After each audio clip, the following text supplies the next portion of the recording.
Good morning, good afternoon, good evening. जो भी जब ये वीडियो देख रहा है, मैं आनंद रैकवार पारस एजुवर्ल्ड में आपका स्वागत करता हूँ।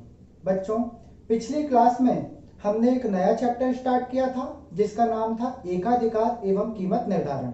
इसके अंतर्गत हम लोगों ने एकाधिकार का अर्थ क्या होता है ये पढ़ा था, एकाधिकार की विशेषता और लक्षण जाने थे, और साथ ही साथ हमने ये जाना कि क्या एकाधिकार वास्तविक जगत में पाया जाता है या ये भी पूर्ण प्रतियोगिता की तरह ही एक कल्पना मात्र है। और वैसे हमने इसको अच्छे से भी समझा था, एक एग्जाम्पल भी दिया था कि ये देखो आपका एकाधिकार का एग्जाम्पल है, और उसके बाद फिर मैंने साबित भी किया था कि भले ही इसके मैंने एग्जाम्पल रख दिए लेकिन ये एग्जाम्पल भी सारी की सारी विशेषताओं को कवर नहीं कर पाते, इसलिए ये एग्जाम्पल भी गलत है और जो एकाधिकार है वो वास्तविक जगत में नहीं पाया जाता। यानी जो एकाधिकार बाजार था वो काल्पनिक बाजार होता है, ऐसा हमने जाना था। अब आज की क्लास में हम पढ़ने वाले हैं पूर्ण प्रतियोगिता और एकाधिकार में अंतर और अपूर्ण प्रतियोगिता और एकाधिकार में अंतर। यानी ये दो अंतर हमको पढ़ने हैं। ये दोनों अंतर भी वेरी आईएमपी आपको लिख लेना है, क्योंकि ये दोनों इन दोनों में अंतर आने के चांसेस बहुत ज्यादा होते हैं,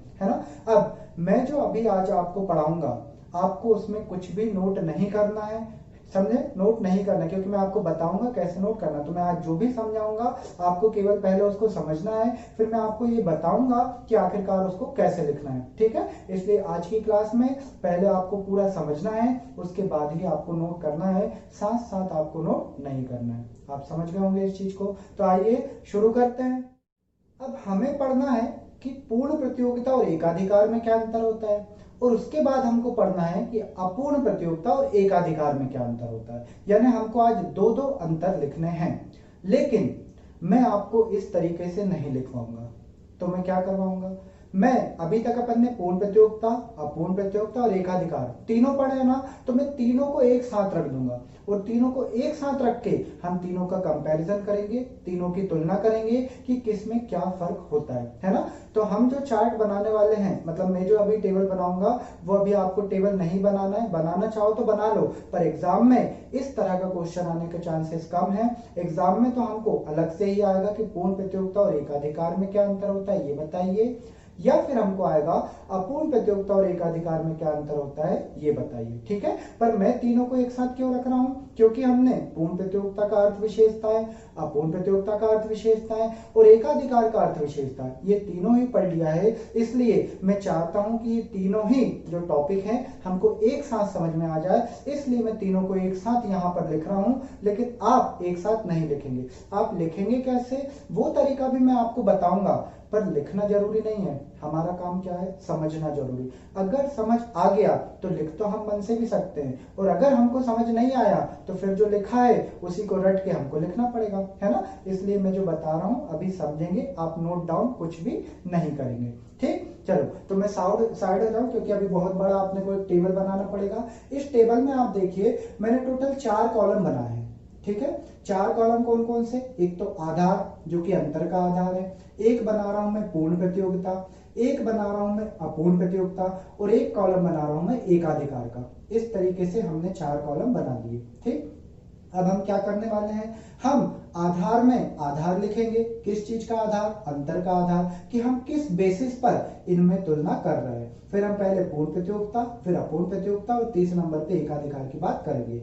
ये जो तीनों प्रतियोगिताएं हैं या तीनों प्रकार के बाजार हैं, इनमें अंतर जो है हम 6 प्रकार से देखेंगे, यानी 6 आधारों पर हम तुलना करेंगे इन तीनों प्रकार के बाजारों की, है ना। तो अपन डायरेक्ट अब शुरू ही करते हैं और फिर देखते हैं किसमें क्या अंतर है। देखें, सबसे पहले हम अंतर के आधार में लेने वाले हैं, क्योंकि ये प्रतियोगिता के आधार पर बाजार के प्रकार है। ध्यान ना, प्रतियोगिता के आधार पर बाजार 3 प्रकार के, कौन कौन से, पूर्ण प्रतियोगिता, अपूर्ण प्रतियोगिता और एकाधिकार। वही तो डले हैं, वही तो पूरे हमारे 3 चैप्टर है ना। तो हम सबसे पहला तो ये रख रहे हैं कि क्या इस बाजार में प्रतियोगिता होती है या नहीं। मतलब हमने पहला आधार लिखा प्रतियोगिता। तो पूर्ण प्रतियोगिता अगर बाजार है तो नाम में लगा है भाई पूर्ण प्रतियोगिता बाजार, यानी ऐसा बाजार जिसमें पूर्ण प्रतियोगिता पाई जाती है। तो हाँ, हम कहेंगे कि पूर्ण प्रतियोगिता वाले बाजार में क्या होता है, पूर्ण प्रतियोगिता पाई जाती है। और अपूर्ण प्रतियोगिता वाले बाजार में क्या लिखें, इसमें लिख देंगे हम कि इस बाजार में अपूर्ण प्रतियोगिता पाई जाती है, यानी पूर्ण प्रतियोगिता नहीं पाई जाती। अब एकाधिकार की बात करें तो एकाधिकार क्या है भाई? एकाधिकार में तो एक ही विक्रेता होता है, और अगर विक्रेता एक ही है तो वो किसी से कंपटीशन करे इसका सवाल ही नहीं उठता। ये हम पिछली क्लास में देख ही लिए थे, है ना। मतलब इसमें तो साफ पूर्ण अपूर्ण किसी भी प्रकार की प्रतियोगिता की बात ही मत करो।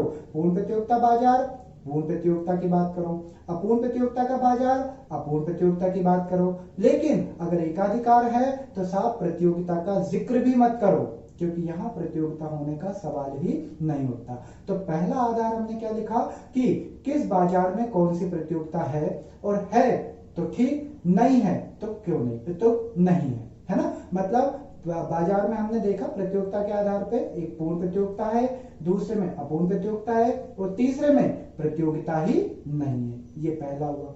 दूसरे नंबर का हम जो अंतर का आधार देख रहे हैं वो है फर्मों की संख्या। अब फर्म मतलब क्या होता है? तो भैया ये हम उत्पादक वाले चैप्टर से पढ़ के आ रहे हैं। उत्पादक के जो सिद्धांत है उत्पादन के, उस सिद्धांत से ही हम ये पढ़ते आ रहे हैं कि मैं फर्म कहूं या मैं उत्पादक कहूं या मैं विक्रेता कहूं, तीनों एक ही बात होती है। तो यहां जो मैंने लिखा है फर्मों की संख्या मतलब उत्पादकों की संख्या मतलब विक्रेताओं की संख्या। ठीक है, तो हमने देखा था ये सब विशेषताएं रखेंगे, कुछ नया नहीं होगा, बस हम तो तीनों को साथ में रख के तुलना कर रहे हैं। पूर्ण प्रतियोगिता की बात करें तो पूर्ण प्रतियोगिता ऐसा बाजार जहां पर बहुत अधिक, हमने तो अनेक वर्ड यूज कर दिया था, अनेक, अनंत क्रेता और विक्रेता होते हैं। तो क्रेता की तो बात ही मत करो साहब, क्योंकि मैंने आपको बता ही चुका हूं कि बाजार किसी भी प्रकार का हो, किसी भी प्रकार का बाजार हो, क्रेता की संख्या तो हमेशा ही ज्यादा होती है। तो हमारे पास तुलना करने के लिए क्या आधार बचा? केवल विक्रेताओं की संख्या, क्योंकि क्रेता तो तीनों ही बाजार में ज्यादा होंगे, इसलिए हमने क्रेता का वर्ड ही यूज नहीं करा, हमने डायरेक्ट वर्ड यूज करा क्या? विक्रेता यानी फर्मों की संख्या। तो पूर्ण प्रतियोगिता में हम क्या बोल रहे हैं कि इसमें बहुत अधिक या अनेक विक्रेता या फर्में होती है, फर्मों की संख्या बहुत अधिक होती है।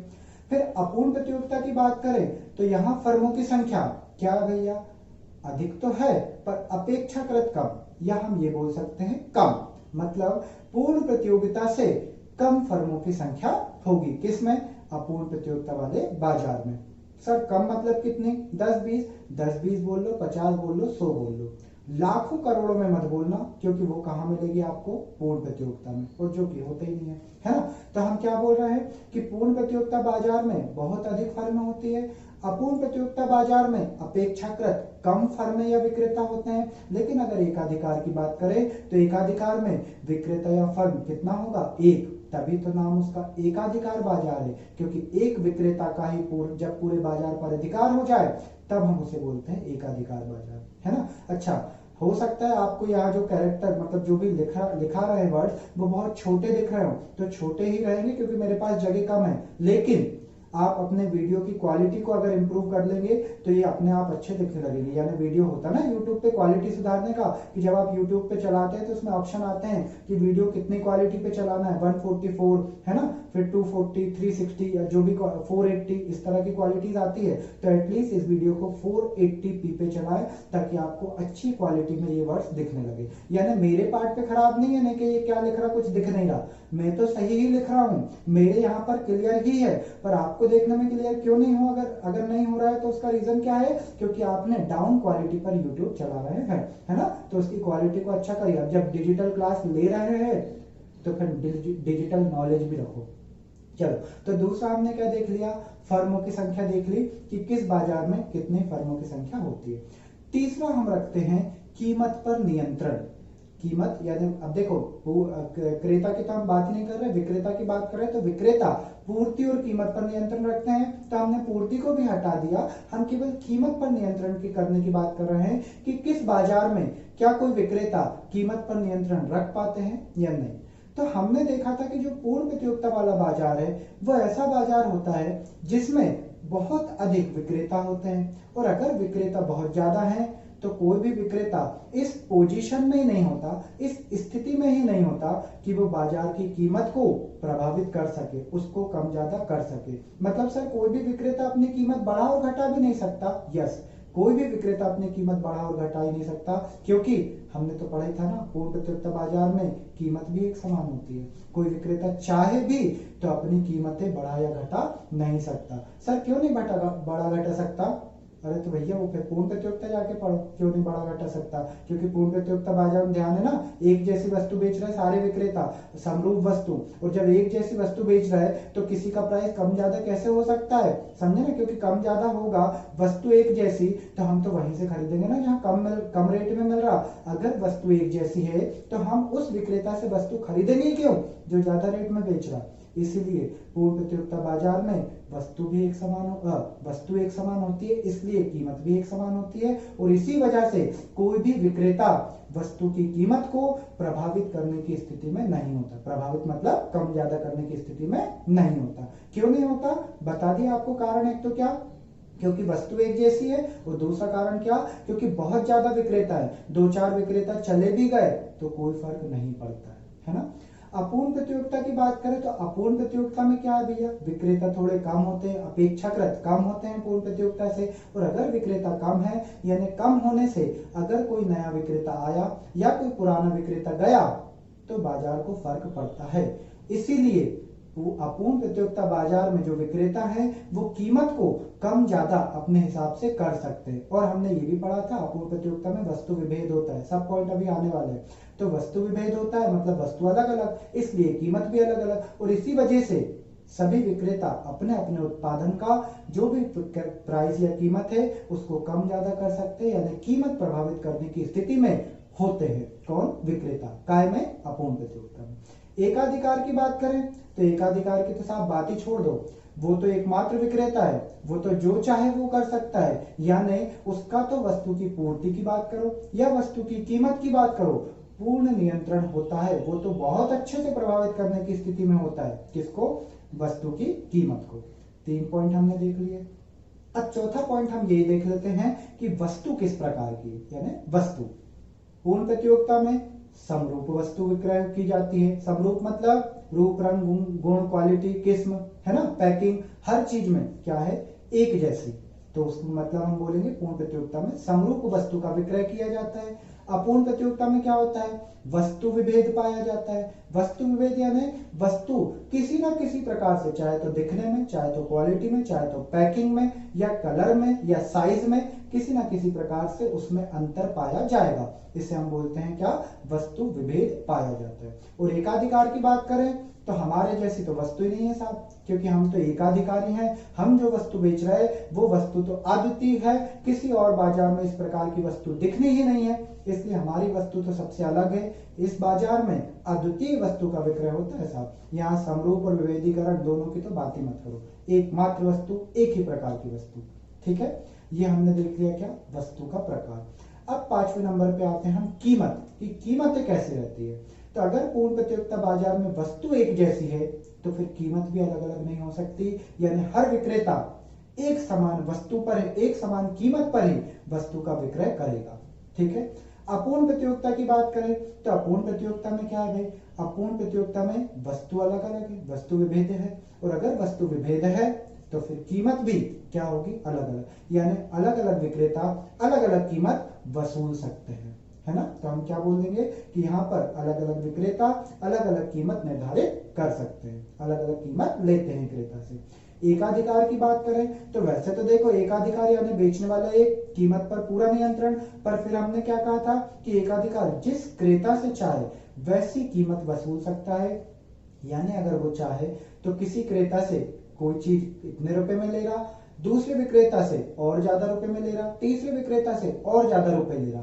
मतलब एक विक्रेता चूंकि उसके पास एक ही वस्तु है जो कि दूसरे किसी और के पास नहीं है, तो वो जिस जगह पे चाहे, जिस क्रेता से चाहे अपने मनमाने दाम पर वस्तु को क्या कर सकता है, बेच सकता है। समझ गए। इसलिए हम इसके लिए एक वर्ड होता है कि अगर मैं अलग अलग व्यक्ति से अलग अलग जगहों पर अलग अलग कीमत वसूलूं तो इसका एक नाम होता है जिसे बोलते हैं कीमत विभेदीकरण नीति। समझे। जैसे मैंने बताया था ना एग्जाम्पल में आपको कि रेलवे कंपनी जैसे यहाँ से भोपाल जाना है तो अलग अलग लोगों से भोपाल जाने का किराया अलग अलग ले लेगी। जनरल में जाओगे इतने रुपए, स्लीपर में जाओगे और ज्यादा, एसी क्लास में जाओगे तो और ज्यादा। जाना इटारसी से भोपाल ही है, जाना एक ही ट्रेन में है, पर उसके बाद भी कीमत में विभेद है, कीमत में अंतर है। इसी को हमने बोला क्या, कीमत विभेदीकरण। यानी विक्रेता अलग अलग ग्राहकों से अलग अलग परिस्थितियों में अलग अलग कीमत वसूल सकता है, जिसे हम बोलते हैं कीमत विभेदीकरण। यानी कि पूर्ण एकाधिकार बाजार में कीमत विभेदीकरण पाया जाता है। 5 अंतर हो गए साहब। छठवें नंबर का जो हमारा पॉइंट है वो है फर्मों का प्रवेश एवं बहिर्गमन। यानी फर्मों का इंटर होना बाजार में, कोई विक्रेता क्या बाजार में आना चाहे तो आ सकता है, और अगर बाहर निकलना चाहे तो निकल सकता है या नहीं। तो मैं आपको पहले ही बता चुका हूं कि किसी भी प्रकार का बाजार हो, आप किसी दुकानदार को, किसी नए विक्रेता को बाजार में आने से रोक सकते हो, जाने से रोकना थोड़ी ना पॉसिबल है आपके लिए, है ना। कि कोई दुकान बंद करके जा रहा, आप कहोगे नहीं करेगा, तो घाटा भी हो रहा तो भी दुकान लगा, ऐसा तो नहीं होता। हाँ, आने में जरूर लड़ाई हो सकती है, तू क्यों आ रहा है इस एरिया में, ये तो मेरी दुकान लगती है, किसी और की नहीं लगेगी। यानी समझ रहे हो कि फर्मों या विक्रेताओं के प्रवेश पर कंट्रोल होते हैं, बहिर्गमन पर नहीं होते। लेकिन फिर भी हम तो यहाँ पर दोनों पॉइंट को एक जैसा ही मान के चलेंगे। तो हमको क्या देखना है, पूर्ण प्रतियोगिता में फर्मों का प्रवेश एवं बहिर्गमन कैसा है, तो वह है स्वतंत्र। यानी जिस विक्रेता को आना है आओ, जिसको जाना है जाओ। असल में इतने सारे विक्रेता हैं कि किसी के आने जाने से कोई फर्क नहीं पड़ा। 10-20 आ गए कोई फर्क नहीं पड़ा, 50-60 चले गए कोई फर्क नहीं पड़ रहा, है ना, क्योंकि विक्रेताओं की संख्या इतनी अधिक है।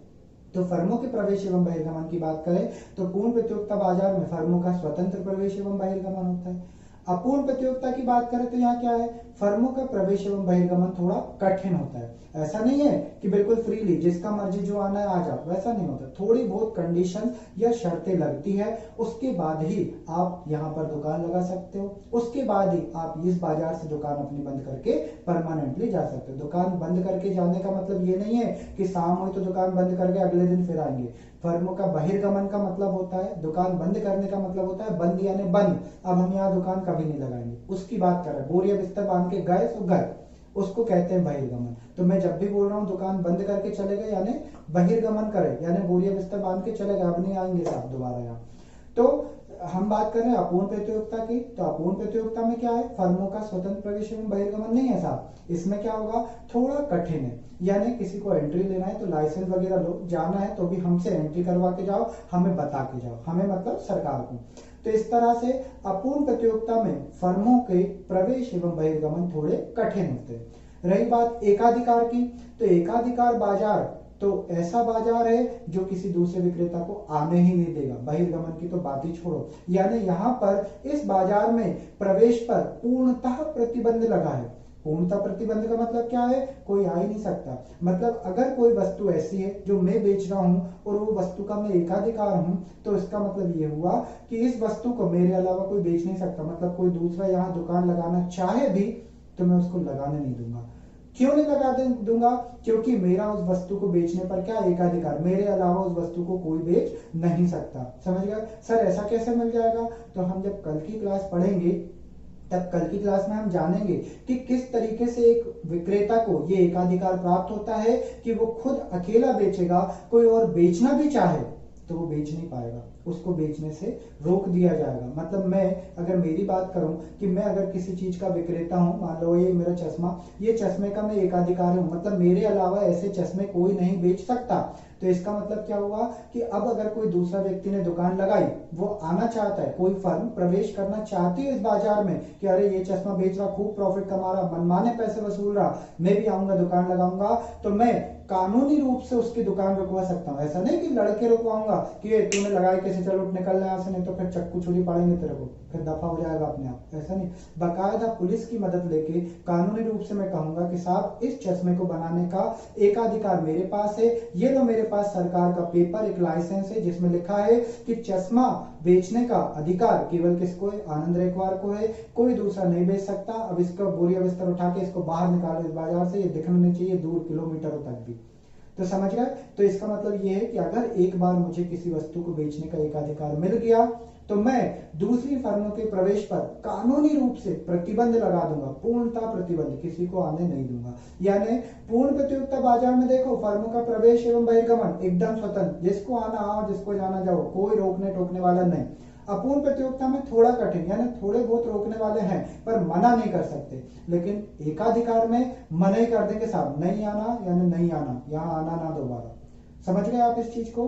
तो ये हमने देखे क्या 6 अंतर। एक काम करते, एक और अंतर लिख देता हूं मैं 7वां, क्योंकि कई बार वो हमसे ऑप्शन में पूछ लेते हैं। वो 7वां अंतर है कि ये बाजार किस टाइप का है, काल्पनिक या वास्तविक।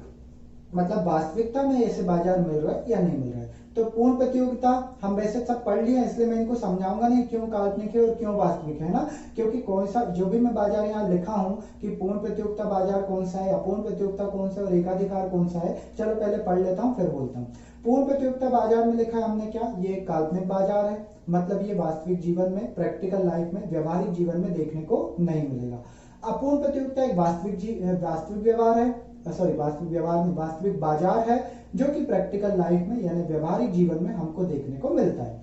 और एकाधिकार भी हमारा एक काल्पनिक बाजार है, जो कि वास्तविक जीवन में हमको देखने को नहीं मिलेगा। हम मन से एग्जाम्पल बना सकते हैं, पर वो एग्जाम्पल एकाधिकार की जितनी भी शर्तें, विशेषताएं या लक्षण है, उनकी कसौटी पर खरे नहीं उतरते। ज्यादातर पॉइंट मैच हो जाते हैं, इसलिए जैसे रेलवे में सभी पॉइंट लगभग मैच हो गए थे एकाधिकार के, जो भी हमने लक्षण या शर्तें पढ़े थे, इसलिए हमने रेलवे को एकाधिकार का एग्जाम्पल देके समझ लिया था, ताकि समझने में हमको आसानी हो जाए। लेकिन रियल लाइफ में हम भी जानते हैं कि जो एकाधिकार बाजार है वो नहीं होता है, क्योंकि जो रेलवे है उसमें भी कुछ कंडीशन एकाधिकार की नहीं लग पाती, इसलिए हमने एकाधिकार बाजार को काल्पनिक बाजार बोल दिया कि प्रैक्टिकल लाइफ में एग्जाम्पल तो नहीं होता। हाँ, समझने के लिए हमने एप्पल कंपनी का मोबाइल या फिर कहना चाहिए रेलवे, इनको एग्जाम्पल बना के समझ लिया था, ताकि हमारे जितने पॉइंट जो मैच हो रहे हैं कम से कम वो तो हम समझ सके। ठीक है, तो इस प्रकार से ये 7 आधारों पर हमने पूर्ण प्रतियोगिता, अपूर्ण प्रतियोगिता और एकाधिकार, इन तीनों में अंतर देखा। अब मैंने आपसे कहा था कि आप नोट मत करना, और मैं आपसे अभी भी कह रहा हूं कि अब आप इसको नोट मत करना, लेकिन अगर आप करना चाहो तो कर लो। पर कैसा? पर ये कि आपको एग्जाम में कैसे आएगा। आपको एग्जाम में देखो, या तो आएगा पूर्ण प्रतियोगिता और अपूर्ण प्रतियोगिता में अंतर, वो तो आप पहले लिख चुके हो, उसकी बात ही छोड़ो। या फिर आपको आएगा पूर्ण प्रतियोगिता और एकाधिकार में अंतर, या फिर अपूर्ण प्रतियोगिता और एकाधिकार में अंतर। यानी आपको तीनों ऐसे आ जाए कि पूर्ण प्रतियोगिता, अपूर्ण प्रतियोगिता और एकाधिकार, इनमें अंतर बताओ। इसके आने के चांसेस ना के बराबर है। सर ना के बराबर मतलब आ सकता है क्या? आ सकता है 0.01%, ये भी आ सकता है कि तीनों में आंसर बता दो।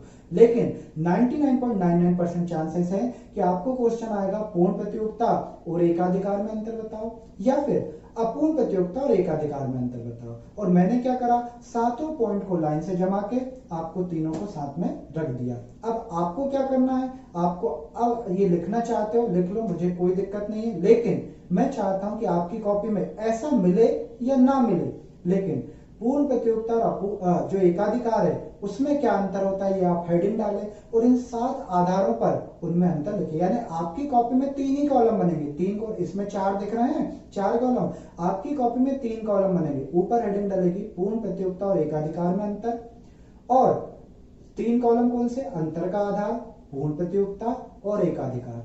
और आपके अंतर के आधार में क्या लिखना है, ये पूरे 7 पॉइंट जो लिखे हैं वो, पूर्ण प्रतियोगिता में जो लिखा है वो, एकाधिकार में जो लिखा है वो।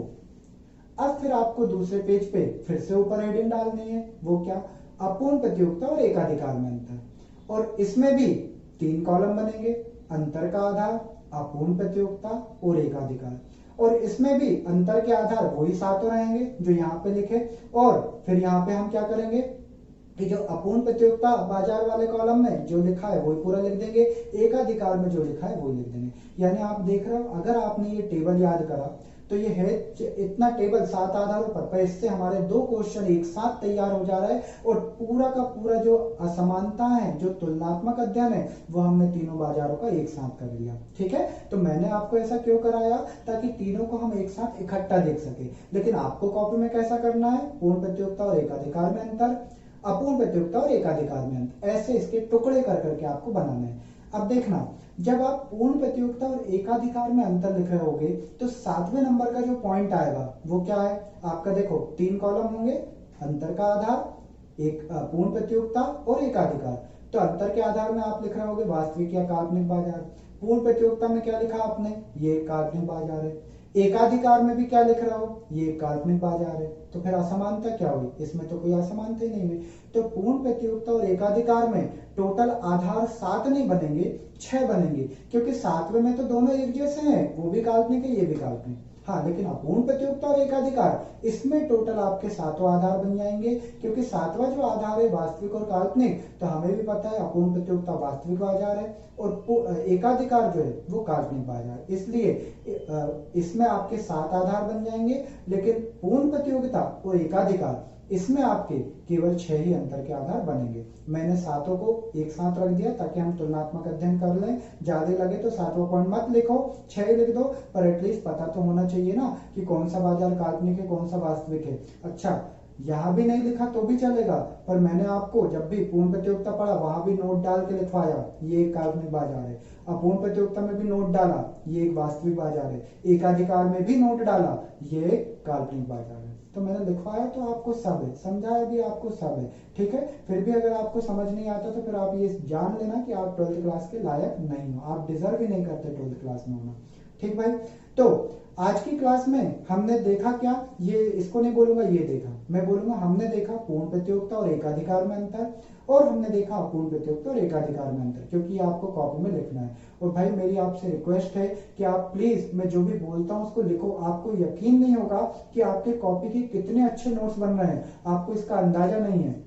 तो अगर आपको देखना है ना तो कोई की बुक ले लो, किसी की पुरानी ले लो या कहीं से भी, और उस बुक में से पढ़ो एक बार, और आपने जो नोट्स बनाया उसमें से पढ़ो, आपको फर्क समझ आ जाएगा कि कितनी इजी लैंग्वेज में मैंने आपको लिखवाया। इतनी इजी लैंग्वेज अगर कहीं और से मिल जाए ना, तो मैं तो कह रहा हूँ आप लोगों को एडवर्टाइजमेंट करो कि इस बंदे की क्लास मत देखो ना, इसकी बात सुनो, ये इतना खराब है, समझे। अगर आपको कहीं से भी मेरे से ज्यादा इजी लैंग्वेज में आपको मिल जाते हैं आंसर, तो मेरा यकीन करो, मेरा विश्वास मानो कि मैं जो आपको लिखवा रहा हूं वो उससे इजी लैंग्वेज मिल ही नहीं सकती, क्योंकि ये सालों की मेहनत से, सालों मतलब मेरे साले भतीजे नहीं, सालों मतलब वर्षों की, है ना, वर्षों की मेहनत से मैंने ये बनाए हैं। ये नोट्स जो आपको लिखवा रहा हूँ वो मेरी मेहनत है, जो कई सालों से मैंने करी, तब जाके आपको ये नोट्स प्रोवाइड हो रहे हैं, समझे। इसलिए अगर आपने कॉपी नहीं बनाई है तो प्लीज आपकी कॉपी बनाइए और उसको पढ़िए, क्योंकि इतनी इजी लैंग्वेज में आपको याद नहीं हो पाएगा। अगर आप कोई भी बुक रेफर करोगे, कोई सी भी कर लो, आप बोल देना मुझको कमेंट में कि सर देखो आप तो बोल रहे थे इजी लैंग्वेज वाली बुक नहीं मिलेगी आपको, और आपसे इजी लैंग्वेज में तो इस बुक में लिखा है, ठीक है। अगर ऐसी मिल जाए तो मुझे प्लीज कमेंट में बताओ, क्योंकि मैं तो दावा कर रहा हूँ ना कि नहीं मिलनी मेरे से ज्यादा इजी लैंग्वेज, ठीक है भाई। तो आप ये दोनों अंतर अपनी कॉपी में लिख के लाएंगे। सर ये बनाए कि नहीं, आपकी मर्जी, आपके पास ऑप्शन है, बनाना हो तो बनाओ, नहीं बनाना मत बनाओ, पर मुझे अलग अलग पार्ट में पूर्ण और एकाधिक, पूर्ण प्रतियोगिता और एकाधिकार में अंतर, अपूर्ण प्रतियोगिता और एकाधिकार में अंतर, ये दोनों अलग अलग पेज में चाहिए, अलग अलग तरीके से, ठीक है। ये तीनों का एक साथ बनाना आपकी इच्छा पे है, आपको बहुत अच्छे से समझने के लिए, इसको तीनों को एक साथ सामने रखने के लिए बनाना है तो बनाओ, नहीं बनाना है तो मत बनाओ। हाँ, मैं आपकी जगह पे होता तो मैं क्या करता, पहले मैं पूर्ण प्रतियोगिता और अपूर्ण प्रतियोगिता में अंतर लिखता, फिर मैं पूर्ण प्रतियोगिता और एकाधिकार में अंतर लिखता, फिर मैं अपूर्ण प्रतियोगिता और एकाधिकार में अंतर लिखता, और फिर सबसे आखिरी में ये भी पूरा बना लेता, ताकि तीनों में ही अंतर मुझे एक साथ दिख जाए। अच्छा, इससे ना केवल पूर्ण प्रतियोगिता और एकाधिकार में अंतर, अपूर्ण प्रतियोगिता और एकाधिकार में अंतर ही कंप्लीट नहीं हो रहा है, बल्कि पूर्ण प्रतियोगिता और अपूर्ण प्रतियोगिता में क्या अंतर होता है वो भी आप इसी में से देख के लिख सकते हो। मतलब ये देखा जाए तो 2 क्वेश्चन में बोल रहा हूं, पर असल में 3 क्वेश्चन के आंसर है। कौन कौन से, पूर्ण प्रतियोगिता और अपूर्ण प्रतियोगिता में अंतर, पूर्ण प्रतियोगिता और एकाधिकार में अंतर, अपूर्ण प्रतियोगिता और एकाधिकार में अंतर, है ना। तो ये चार्ट बहुत आईएमपी, कॉपी के लास्ट पेज में बनाओ तो बहुत अच्छी बात है, ठीक है भाई। तो आज की क्लास में हमने क्या देखा, ये अंतर देखा। कल की क्लास में हमें 2 चीजें देखनी है, एक तो क्या, एकाधिकार कैसे आता है, मतलब एकाधिकार के प्रकार या एकाधिकार उत्पन्न होने के कारण, है ना, दोनों एक ही बात है। एकाधिकार के प्रकार क्या होते हैं या एकाधिकार किस तरह से उत्पन्न होता है, कैसे, मुझे वो मैंने बताया था ना अभी आपको एग्जांपल देके, क्या कि ये चश्मा बेचने का केवल मुझे अधिकार है, ये मैंने सरकार से लाइसेंस लेके रखा है, भगाओ इस विक्रेता को, अब भी एग्जाम्पल दिया था ना। तो ये जो लाइसेंस मेरे पास आया, ये जो पेपर आया, ये कैसे आ गया भाई, मुझे चश्मा बेचने का एकाधिकार कैसे मिला, वही हम उसके कारण जानेंगे, जिसको हम एकाधिकार के प्रकार भी बोलेंगे। और उसके बाद एकाधिकार में कीमत का निर्धारण किस प्रकार होता है, इस चीज को हम समझेंगे कल की क्लास में, और कल की ही क्लास में ये चैप्टर कंप्लीट हो जाएगा। तो तब तक के लिए bye bye to all of you, thank you so much.